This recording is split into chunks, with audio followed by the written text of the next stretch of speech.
Je vais vous poser une question. Si vous répondez bien, je vous laisse. Vous pouvez répéter la question? C'est une étrange question. Je suis. Les séries en question.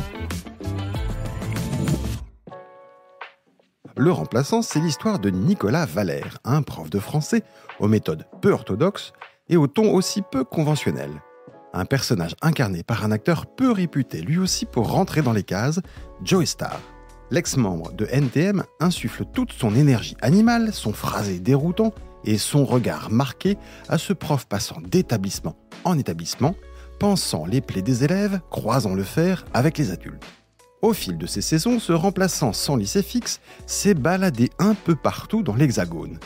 Mais justement, ces établissements où il passe une tête, existent-ils vraiment ? La réponse est oui et non. Oui, car la série est bel et bien tournée dans des établissements scolaires.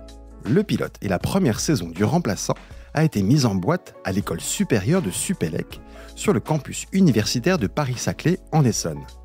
Changement de décor pour la saison 2, tournée dans le sud-ouest, au lycée professionnel Frédéric Estève de Mont-de-Marsan et au collège Aimé Césaire à Saint-Jour de Maremme.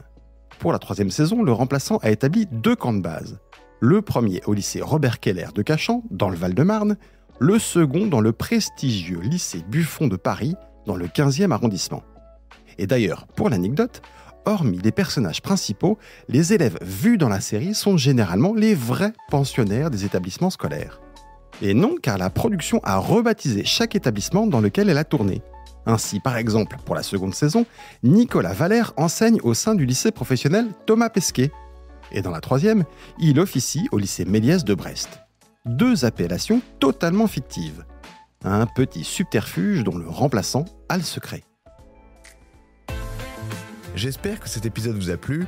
Si c'est le cas, abonnez-vous sur votre plateforme d'écoute préférée pour retrouver de nouveaux épisodes chaque semaine. Et si vous en voulez plus, découvrez aussi la télé en question et le ciné en question sur les plateformes d'écoute et téléloisirs.fr.